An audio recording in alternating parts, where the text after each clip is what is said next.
So here to break down Donald Trump's future strategy is Katrina Pierson, a national spokesperson for the campaign. Katrina, thanks for joining us. Great to be here. So listen, you heard what the speaker had to say, and Trump has received in some cases tepid support. Paul Ryan is saying, I can't do it right now. And the other thing he said is that it's up to Donald Trump to reach out to make the moves to unify the party. So is there a strategy? What's the strategy? Well, the strategy is very simple. Mr. Trump is going to stick to his message of making America great again. And it is in contrast with how Republicans have been governing. The split in this party, the divide, or whatever you want to call it, this is nothing new. All the people that you mentioned, whether it's the Bushes or Mitt Romney, John McCain, those are part of the reasons why the party is so split, which is exactly why you've seen 75% of Republican voters reject establishment candidates. The question I think, Katrina, that a lot of people have is how is he going to unify the party? How is he going to bring about this? He seems to have the voters on his sides clearly. When you've said this several times to us that Mr. Trump has garnered more popular votes than the last two Republican nominees. But if you don't have the party, this is a very different fight in the general election than it is for a primary battle. Sure. Well, of course, again, we're applying conventional wisdom in politics to the Trump campaign. The party will come along. We've heard Reince Priebus. There are a lot of people that are coming out to support Mr. Trump, and we do have a handful of people that are resistant. But the reality is we may not have every single Republican on board because Mr. Trump doesn't support amnesty. He doesn't support spending trillions of dollars on special interests, and that's a lot of the pushback we're receiving. So you're saying that if he doesn't garner the support of some of those establishment Republicans, that he will go his own way. I mean, he seemed to indicate that in his statement yesterday. But can a fractured Republican Party defeat the Democratic nominee? Well, I don't think the party is going to be fractured. Again, the party will come in behind Mr. Trump at the end of the day.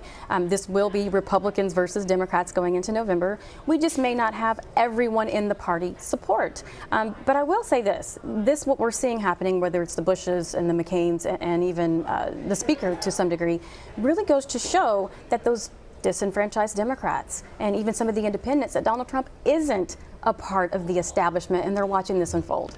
You mentioned Reince Priebus. Earlier today, he did an interview. He was asked about Donald Trump's tone. He was also asked about the tweet that Donald Trump sent out for Cinco de Mayo, which, some people thought maybe wasn't the best thing to do. Let's listen to what Reince Priebus had to say, and then I want to get your reaction. Great.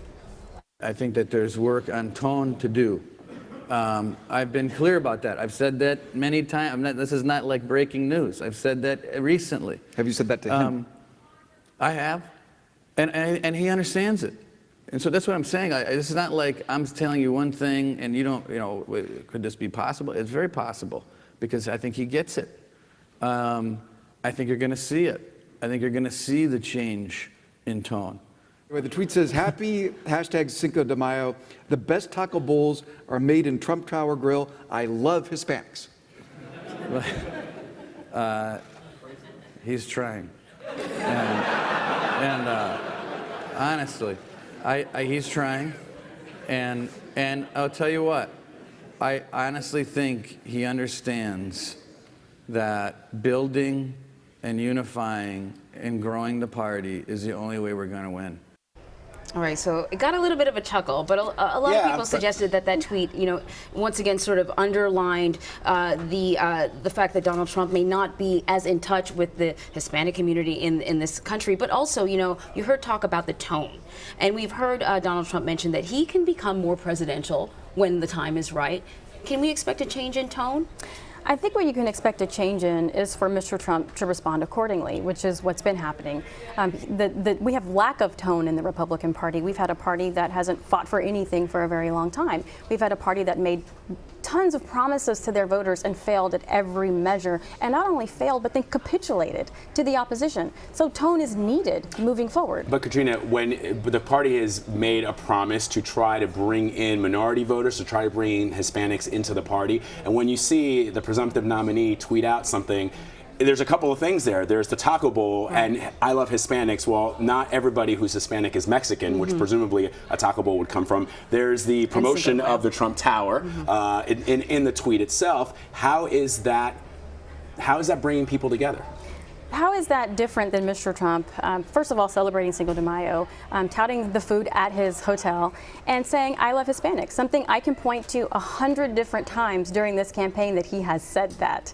But I'll also say that everything Mr. Trump says, does, tweets, looks at, is going to be ridiculed, because that's just how it has been with Mr. Trump, and they're going to continue to do that. They're going to use these things, but I'll tell you this, it's going to be overplayed. The racism, the bigotry, all of those things will be overplayed, because as Donald Trump takes his message to the public, we've seen, just like in the beginning of the GOP nomination where he was at the bottom of the polls, upside down in favorables, turn that around in 3 months because his message gets out. Okay, let's talk a little bit about the planned meeting between Donald Trump and Speaker Ryan on Capitol Hill. What does the campaign hope to get out of that? Well, what we'd like to do is to help Speaker Ryan understand that the voters have decided against his agenda. Donald Trump has brought in more voters. Donald Trump beat Ted Cruz with Hispanics in Puerto Rico, in Florida, in New York. There is a message of making America great again, and more importantly, putting Americans and their families first, which is what most Americans want.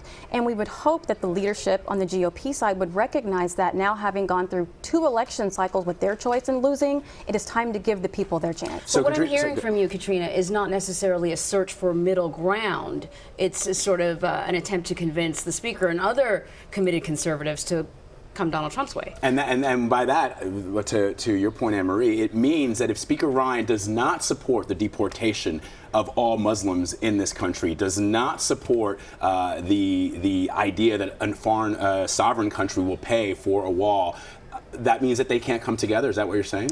No, well, first let me just say Mr. Trump has never said he wants to deport any Muslims. He wants to deport illegal aliens, which, by the way, is the current law of the United States.